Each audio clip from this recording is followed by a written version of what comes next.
नमस्कार।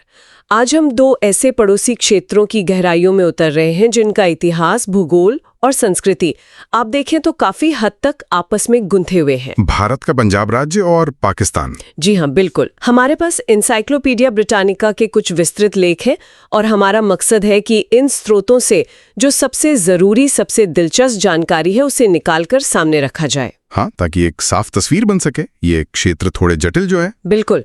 तो बिना देर किए शुरू करते हैं। सबसे पहले भूगोल से। जरूर, भूगोल से ही शुरू करते हैं। पंजाब मतलब नाम सुनते ही 5 दरियाओं की याद आती है ना? हाँ, फारसी में पंज यानी 5, आब यानी पानी, 5 नदियों की भूमि। लेकिन दिलचस्प बात यह है, जैसा लेख में भी है, कि 1947 के बंटवारे के बाद भारत के हिस्से वाले पंजाब में मुख्य रूप से अब सिर्फ 2 ही नदियां बहती हैं। हाँ, सतलुज और ब्यास। रावी तो बस पश्चिमी सीमा के एक छोटे से हिस्से को छूती है। सोचिए इस बंटवारे का जमीन पर कितना गहरा असर पड़ा होगा। नाम वही रह गया पर नदियां बढ़ गईं। बिल्कुल, ये नाम और असलियत का फर्क काफी कुछ बताता है विभाजन के बारे में। अच्छा, भौगोलिक तौर पर देखें तो भारतीय पंजाब को हम 3 हिस्सों में बांट सकते हैं। 3 हिस्से कौन कौन से? एक तो है उत्तर पूर्व में शिवालिक की पहाड़ियां, ज्यादा ऊंची नहीं, लगभग 900 मीटर तक। फिर आता है तलहटी का इलाका, थोड़ा उबड़ खाबड़ सा है, और वहां चोस नाम की कई बरसाती नदियां हैं जो मिट्टी को काटती रहती हैं। अच्छा, चोस। जी। और फिर तीसरा सबसे बड़ा हिस्सा है दक्षिण पश्चिम में फैला हुआ विशाल सपाट मैदान। ये जलोढ़ मिट्टी से बना है, मतलब बहुत ही उपजाऊ। हाँ, यही वजह है कि पंजाब खेती के लिए इतना मशहूर है। बिल्कुल बिल्कुल। और मौसम कैसा रहता है वहाँ? सुना गर्मी और सर्दी दोनों काफी होती हैं। हाँ, मौसम महाद्वीपीय किस्म का है, मतलब गर्मियों में सख्त गर्मी पड़ती है। जून में लुधियाना जैसे शहरों में तापमान 30 डिग्री सेल्सियस से ऊपर, मतलब 35-40 तक भी पहुंच जाता है। और सर्दियां भी खासी ठंडी होती हैं। जनवरी में औसत तापमान 7 से 10 डिग्री के ऊपरी स्तर तक रहता है। और बारिश मुख्य तौर पे मॉनसून में होती है, जुलाई से सितंबर के बीच। समझ गई। अच्छा, अब जरा पाकिस्तान की तरफ देखते हैं। ये भी दक्षिण एशिया का एक बड़ा देश है, कई अलग अलग नस्लों के लोग रहते हैं। जी हाँ। सीमाएं ईरान, अफगानिस्तान, चीन और भारत से मिलती हैं, और दक्षिण में अरब सागर।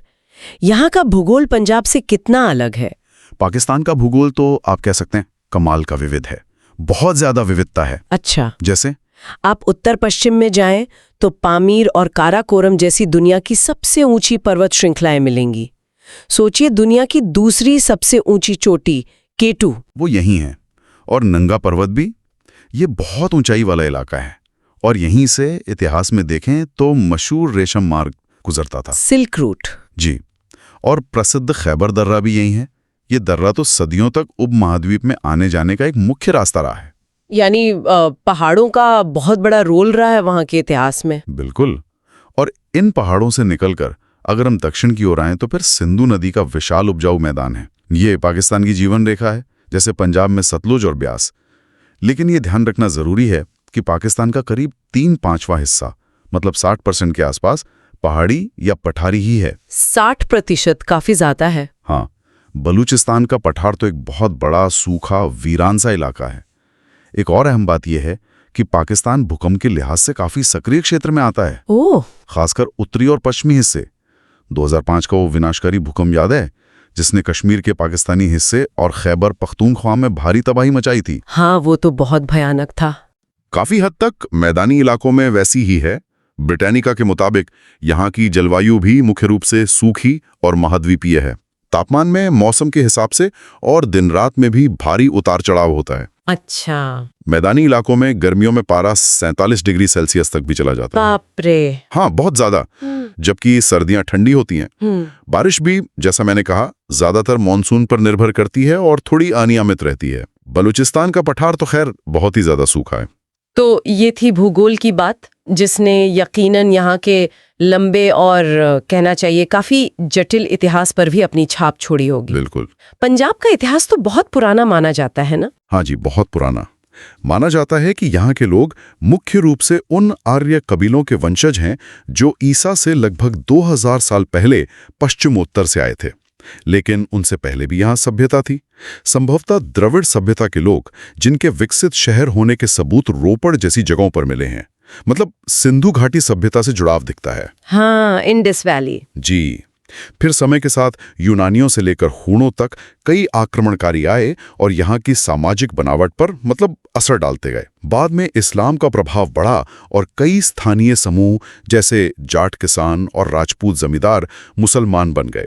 कुछ शायद बाहरी दबाव में, तो कुछ सूफी संतों के असर से स्वेच्छा से भी। और सिख धर्म, उसका उदय भी तो यहीं हुआ था। जी बिल्कुल, ये बहुत महत्वपूर्ण है। 15वीं-16वीं सदी में गुरु नानक देव जी की शिक्षाओं से सिख धर्म की शुरुआत पंजाब में ही हुई।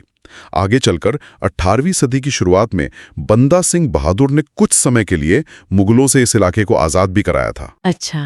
और फिर आए महाराजा रंजीत सिंह। 19वीं सदी की शुरुआत में उन्होंने एक बहुत ताकतवर सिख साम्राज्य खड़ा किया। उसका विस्तार मुल्तान, कश्मीर और पेशावर तक था। यह अंग्रेजों के आने से पहले का एक अहम दौर था इस क्षेत्र के लिए। लेकिन फिर अंग्रेज आ गए। हाँ, 1849 में, जैसा लेख में दिया है, ये साम्राज्य ब्रिटिश भारत का हिस्सा बन गया और यहीं पर अमृतसर में 1919 में वो जलियांवाला बाग हत्याकांड भी हुआ था। जी, जलियांवाला बाग। वो घटना तो भारतीय स्वतंत्रता संग्राम में एक बहुत ही दर्दनाक मोड़ मानी जाती है। सही कहा। फिर आया 1947 का बंटवारा। अंग्रेजों ने जाते जाते पंजाब को धर्म के आधार पर बांट दिया। पश्चिमी मुस्लिम बहुल हिस्सा पाकिस्तान में चला गया और छोटा पूर्वी हिस्सा भारत में। लेकिन कहानी यहीं खत्म नहीं हुई। नहीं, बिल्कुल नहीं। आजादी के बाद भारत के पंजाब में भाषा के आधार पर राज्य बनाने की मांग उठी, पंजाबी सूबे की मांग। हाँ, पंजाबी सूबा आंदोलन। जी। नतीजा ये हुआ कि 1 नवंबर 1966 को आज का जो पंजाब राज्य है वो बना। इसके हिंदी बोलने वाले इलाके अलग करके हरियाणा बना दिया गया। और कुछ पहाड़ी जिले। हाँ, कुछ पहाड़ी जिले हिमाचल प्रदेश को दे दिए गए और चंडीगढ़ को केंद्र शासित प्रदेश बनाकर पंजाब और हरियाणा दोनों की राजधानी बना दिया गया। आज भी है। 80 का दशक पंजाब के लिए काफी मुश्किलों भरा रहा है ना। खालिस्तान आंदोलन और हिंसा। हाँ, वो एक बहुत ही मुश्किल दौर था। एक अलग सिख देश खालिस्तान की मांग ने जोर पकड़ा और हिंसा काफी बढ़ गई। इसी संदर्भ में जून 1984 में स्वर्ण मंदिर में ऑपरेशन ब्लू स्टार हुआ। वो तो बहुत ही विवादास्पद घटना थी। जी हाँ, बेहद दुखद और विवादास्पद। भारतीय सेना ने स्वर्ण मंदिर परिसर में छिपे सिख उग्रवादियों को निकालने के लिए कार्रवाई की थी। इसमें उग्रवादी नेता जरनैल सिंह भिंडरावाले समेत कई लोग मारे गए, जिनमें सैनिक और आम नागरिक भी शामिल थे। और उसके बाद जो हुआ? हाँ, उसके तुरंत बाद प्रधानमंत्री इंदिरा गांधी की हत्या उनके सिख अंगरक्षकों ने कर दी, जिसके बाद दिल्ली और देश के दूसरे हिस्सों में भयानक सिख विरोधी दंगे हुए। ये पंजाब और पूरे देश के लिए एक बहुत ही अंधकारमय समय था। लेकिन फिर धीरे धीरे शांति लौटी। हाँ, शुक्र है। 90s के दशक तक धीरे धीरे राज्य में स्थिरता और शांति बहाल हुई। अब जरा पाकिस्तान के इतिहास को देखते हैं। इसका जन्म भी तो उसी बंटवारे से हुआ, 1947 में। जी। इसका आधार था द्विराष्ट्र सिद्धांत, मतलब ये विचार कि हिंदू और मुसलमान दो अलग राष्ट्र हैं। 2 नेशन थ्योरी। जी। मोहम्मद अली जिन्ना और मुस्लिम लीग के नेतृत्व में भारत के मुस्लिम बहुल इलाकों को मिलाकर एक अलग देश पाकिस्तान बनाया गया। लेकिन शुरू में इसके 2 हिस्से थे। ये काफी अजीब था। हाँ, पश्चिमी पाकिस्तान और पूर्वी पाकिस्तान। बिल्कुल। आज का पाकिस्तान यानी पश्चिमी पाकिस्तान और आज का बांग्लादेश यानी पूर्वी पाकिस्तान। और दोनों के बीच 1600 किलोमीटर से ज्यादा भारतीय जमीन थी। ये भौगोलिक दूरी और सांस्कृतिक भिन्नताएं ज्यादा दिन टिक नहीं पाईं।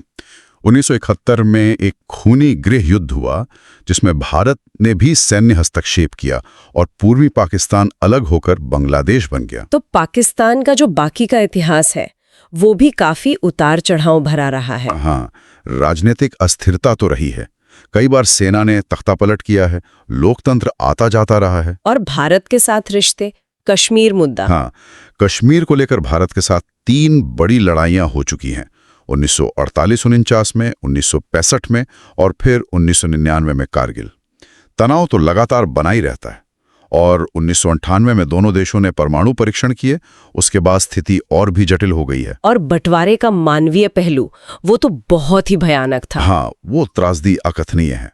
करीब 1 करोड़ मुसलमान भारत से पाकिस्तान गए और लगभग उतने ही हिंदू और सिख पाकिस्तान से भारत आए। ये दुनिया के सबसे बड़े विस्थापनों में से एक था और इसमें जो भयानक हिंसा हुई उसका अंदाजा लगाना भी मुश्किल है। इतिहास वाकई बहुत पेचीदा और दुखद रहा है दोनों तरफ।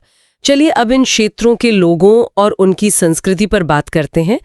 आज के भारत या पंजाब में कौन लोग रहते हैं, क्या संरचना है समाज की? आज के पंजाब में जैसा लेख बताता है, सिख धर्म को मानने वाले बहुमत में हैं। हिंदू सबसे बड़ा अल्पसंख्यक समुदाय है। इनके अलावा मुस्लिम, ईसाई और जैन भी हैं कम संख्या में।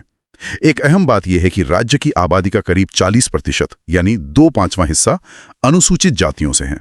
इनमें हिंदू और सिख दोनों शामिल हैं। और भाषा? पंजाबी ही मुख्य है। हाँ, पंजाबी यहाँ की मुख्य और आधिकारिक भाषा है। हिंदी भी खूब बोली और समझी जाती है। शहरों में और पढ़े लिखे तबके में अंग्रेजी का भी काफी चलन है। थोड़ी बहुत उर्दू भी इस्तेमाल होती है। ज्यादातर लोग गांव में रहते हैं या शहरों में? अब शहरीकरण बढ़ा है। करीब 1/3 आबादी शहरों में रहती है। लुधियाना, अमृतसर, जलंधर, पटियाला, भटिंडा ये सब प्रमुख शहर हैं। और पंजाबी संस्कृति, इसकी क्या खासियत है? भांगड़ा और गिद्दा तो खैर पूरी दुनिया में मशहूर हैं। हाँ, और भांगड़ा और गिद्दा तो जैसे पंजाबी संस्कृति का पर्याय बन गए हैं। पुरुषों का जोशीला नाच भांगड़ा और महिलाओं का मस्ती भरा गीत नृत्य गिद्दा। लेकिन इसके अलावा भी बहुत कुछ है। लोक कथाएं बहुत हैं, जैसे हीर रांझा की प्रेम कहानी या दुल्ला भट्टी जैसे लोक नायकों के गाथाएं। ये सब यहाँ की संस्कृति का हिस्सा है। मेले और त्योहार? हाँ, मेले और त्योहार भी खूब होते हैं। दशहरा, दिवाली जैसे त्योहार तो हैं ही। बैसाखी का त्योहार फसल कटाई से जुड़ा है और सिखों के लिए ऐतिहासिक रूप से भी महत्वपूर्ण है। खालसा पंथ की स्थापना का दिन, तो इसका खास महत्व है। और साहित्य, क्या पंजाबी साहित्य भी उतना ही समृद्ध है? जी हाँ, बिल्कुल। पंजाबी साहित्य की जड़ें तो सूफी संत शेख फरीद और गुरु नानक देव जी तक जाती हैं, जिन्होंने सबसे पहले पंजाबी में काव्य रचना शुरू की। बाद में वारिस शाह आए, जिन्होंने हीर रांझा की कहानी को अमर कर दिया। और आधुनिक दौर में भाई वीर सिंह, पूरन सिंह, शिव कुमार बटालवी जैसे कवि और जसवंत सिंह कंवल, गुरदियाल सिंह जैसे उपन्यासकारों ने इसे और समृद्ध किया है। बहुत खूब।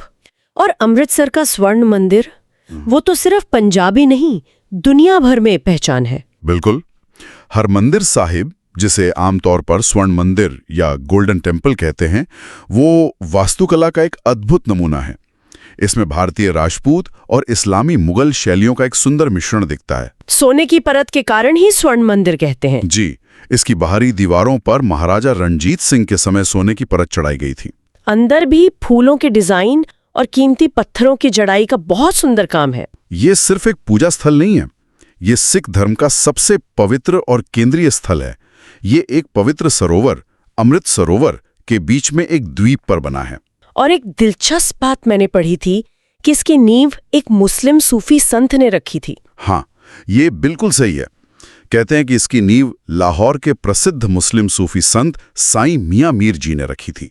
ये अपने आप में धार्मिक सद्भाव का एक बड़ा प्रतीक है। इसे कई बार नष्ट भी किया गया इतिहास में। ना, इसे इतिहास में कई बार नुकसान पहुंचाया गया और फिर दोबारा बनाया गया। महाराजा रणजीत सिंह ने इसे भव्य रूप दिया और फिर जैसा हमने पहले बात की, 1984 के ऑपरेशन ब्लू स्टार के दौरान भी इसे नुकसान पहुंचा था, जिसकी बाद में मरम्मत की गई। और वहां के लंगर के बारे में भी बहुत सुना है, वो क्या है? हाँ, लंगर ये स्वर्ण मंदिर और हर गुरुद्वारे का एक अभिन्न अंग है। लंगर का मतलब है सामुदायिक रसोई।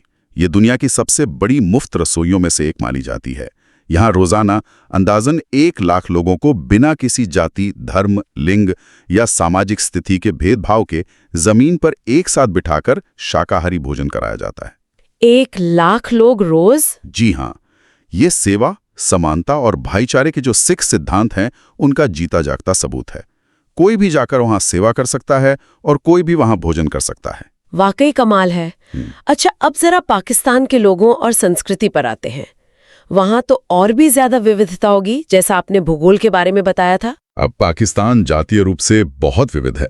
सबसे बड़ा समूह पंजाबियों का है, जो आबादी का 1/3 से ज्यादा है। फिर पश्तून आते हैं, जिन्हें पठान भी कहते हैं। ये करीब 5वां हिस्सा हैं, ज्यादातर खैबर पख्तूनख्वा और बलूचिस्तान के उत्तरी हिस्सों में। और सिंध में? सिंध में सिंधी बोलने वाले प्रमुख हैं। दक्षिण पंजाब और उत्तरी सिंध में सराइकी बोलने वाले भी एक बड़ा समूह हैं। फिर हैं मुहाजिर। मुहाजिर कौन है? ये वो उर्दू भाषी लोग और उनके वंशज हैं जो 1947 में बंटवारे के समय भारत से पाकिस्तान गए थे। ये ज्यादातर सिंध के शहरों, खासकर कराची और हैदराबाद में बसे। और बलूच लोग भी एक अहम समूह है, जो ज्यादातर बलूचिस्तान प्रांत में रहते हैं। इन बड़े समूहों के अंदर भी फिर कई कबीले और उपसमूह हैं, तो विविधता काफी है। और भाषाएं, क्या वहां भी पंजाबी मुख्य है? पंजाबी पाकिस्तान में सबसे ज्यादा लोगों द्वारा बोली जाने वाली भाषा जरूर है, खासकर पंजाब प्रांत में। लेकिन देश की राष्ट्रीय और आधिकारिक भाषा उर्दू है। अच्छा, उर्दू। लेकिन आपने कहा पंजाबी ज्यादा लोग बोलते हैं। हाँ, यही एक दिलचस्प बात है। उर्दू बहुत कम लोगों की मातृभाषा है, मुख्य रूप से मुहाजिरों की, लेकिन इसे राष्ट्रीय एकता के प्रतीक के तौर पर बढ़ावा दिया गया और ये अब व्यापक रूप से समझी और बोली जाती है, खासकर शहरों में। और दूसरी भाषाएं? जी, सिंधी, पश्तो, सराइकी, बलूची, ये सब प्रमुख क्षेत्रीय भाषाएं हैं। बलूचिस्तान में ब्रहुई नाम की एक अनोखी द्रविड़ भाषा भी बोली जाती है, जो बाकी उत्तर भारतीय भाषाओं से बिल्कुल अलग है। और अंग्रेजी? हाँ, अंग्रेजी का इस्तेमाल सरकारी कामकाज, उच्च शिक्षा और व्यापार में अब भी काफी होता है। और धर्म के मामले में क्या स्थिति है? पाकिस्तान की लगभग पूरी आबादी, मतलब 96-97% मुस्लिम है। इनमें सुन्नी मुसलमानों का बहुमत है, ज्यादातर हनफी विचारधारा को मानते हैं। शिया मुसलमान भी अच्छी खासी संख्या में है, करीब 15-20%। सूफीवाद, यानी पीरों, फकीरों और उनकी दरगाहों में आस्था यहाँ आम लोगों में बहुत लोकप्रिय है। और अल्पसंख्यक? एक छोटा समुदाय अहमदिया का है। उन्हें 1974 में पाकिस्तानी कानून के तहत गैर मुस्लिम घोषित कर दिया गया था और उन्हें अक्सर भेदभाव और उत्पीड़न का सामना करना पड़ता है। ये तो दुखद है। जी, हिंदू और ईसाई यहाँ के सबसे बड़े गैर मुस्लिम अल्पसंख्यक हैं। आबादी का बंटवारा भी काफी असमान है। पंजाब प्रांत सबसे गनी आबादी वाला है, जबकि बलूचिस्तान बहुत बड़ा है पर आबादी बहुत कम है। और शहरीकरण? शहरीकरण तेजी से बढ़ा है। अब करीब 40% लोग शहरों में रहते हैं। कराची सबसे बड़ा शहर है, व्यापारिक केंद्र भी है और बंदरगाह भी। लाहौर दूसरा बड़ा शहर और सांस्कृतिक राजधानी माना जाता है। और इस्लामाबाद? इस्लामाबाद राजधानी है। इसे 1960 के दशक में खास तौर पर राजधानी बनाने के लिए ही बसाया गया था। तेज जनसंख्या वृद्धि, गांवों से शहरों की ओर पलायन और साथ ही अफगानिस्तान से आए लाखों शरणार्थी, इन सब ने पाकिस्तान की आबादी के स्वरूप को, डेमोग्राफी को काफी बदला है पिछले कुछ दशकों में। काफी बदलाव आए हैं। चलिए अब अर्थव्यवस्था पर एक नजर डालते हैं। भारतीय पंजाब को तो अक्सर भारत का अन्न भंडार कहा जाता है। क्या ये अब भी उतना ही सच है? काफी हद तक हाँ। पंजाब आज भी भारत के कुल अनाज उत्पादन का, खासकर गेहूं और चावल का, एक बहुत बड़ा हिस्सा पैदा करता है। इसका श्रेय काफी हद तक 1960 के दशक की हरित क्रांति को जाता है। उसने खेती के तरीकों में बड़ा बदलाव लाया। बेहतर किस्म के बीज, रासायनिक खाद, कीटनाशक और सबसे जरूरी सिंचाई का व्यापक इस्तेमाल। सिंचाई तो पंजाब में हमेशा से अहम रही होगी। हाँ, लेकिन हरित क्रांति के बाद ये और भी बढ़ी। पंजाब में लगभग पूरी खेती सिंचित है। नहरों और ट्यूबवेल का जाल बिछा हुआ है। पड़ोसी हिमाचल प्रदेश में सतलुज नदी पर बना भाखड़ा बांध भी पंजाब की सिंचाई और बिजली में अहम भूमिका निभाता है। लेकिन अब कुछ चुनौतियां भी आ रही होंगी, पानी का स्तर गिरना वगैरह। बिल्कुल, अब पानी का स्तर लगातार नीचे जा रहा है। ट्यूबवेल गहरे करने पड़ रहे हैं। जमीन की उर्वरता भी रासायनिक खादों के ज्यादा इस्तेमाल से कम हो रही है। ये अब बड़ी चिंताएं हैं। और खेती के अलावा उद्योग और ऊर्जा का क्या हाल है भारतीय पंजाब में? पंजाब में कोयला या तेल जैसे खनिज संसाधन तो ज्यादा नहीं है, इसलिए बिजली के लिए ये मुख्य रूप से दूसरे राज्यों से आने वाले कोयले पर आधारित थर्मल प्लांट पर या फिर पनबिजली पर निर्भर है। अब सौर ऊर्जा को भी बढ़ावा दिया जा रहा है। और उद्योग की बात करें तो कपड़ा, खासकर होजरी, खाद्य प्रसंस्करण, साइकिल और उसके पुर्जे, खेल का सामान, ये यहाँ के पारंपरिक उद्योग रहे हैं। लुधियाना एक बड़ा औद्योगिक केंद्र है। हालांकि अब सेवा क्षेत्र यानी सर्विस सेक्टर, व्यापार, ट्रांसपोर्ट, फाइनेंस, आईटी वगैरह, ये अब अर्थव्यवस्था का सबसे बड़ा हिस्सा बन गया है। और सड़कें वगैरह कैसी हैं? पंजाब का सड़क नेटवर्क देश के बेहतरीन नेटवर्कों में गिना जाता है। कनेक्टिविटी काफी अच्छी है। अच्छा, अब पाकिस्तान की अर्थव्यवस्था को देखें, क्या वहां भी खेती ही मुख्य आधार है? खेती अब भी पाकिस्तान में बहुत से लोगों को रोजगार देती है और अर्थव्यवस्था के लिए महत्वपूर्ण है। हालांकि अब जीडीपी में इसका हिस्सा सेवा क्षेत्र से कम हो गया है, जैसा भारत में भी हुआ है। गेहूं, चावल, कपास और गन्ना यहाँ की भी मुख्य फसलें हैं।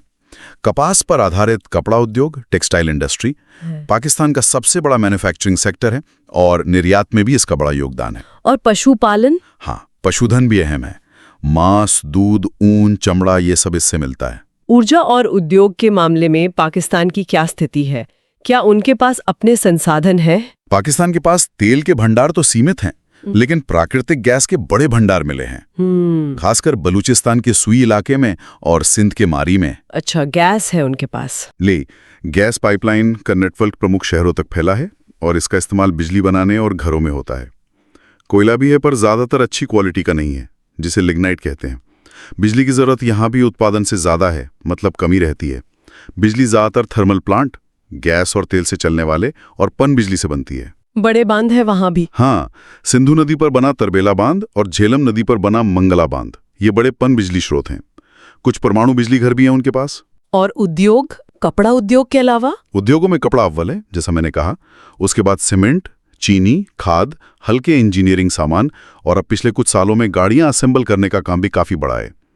कराची और लाहौर के आसपास का इलाका और फैसलाबाद, ये मुख्य औद्योगिक केंद्र हैं। तो ये थी भारतीय पंजाब और पाकिस्तान के भूगोल, इतिहास, संस्कृति और अर्थव्यवस्था की एक, कह सकते हैं, झलक। जैसा कि इनसाइक्लोपीडिया ब्रिटानिका के इन लेखों में बताया गया है, हमने देखा कि कैसे भूगोल ने इतिहास को दिशा दी, कैसे 1947 के बंटवारे ने दोनों इलाकों की नियति ही बदल दी, बिल्कुल, और कैसे आज भी दोनों जगहें अपनी एक अनूठी पहचान और अपनी चुनौतियों के साथ आगे बढ़ रही हैं।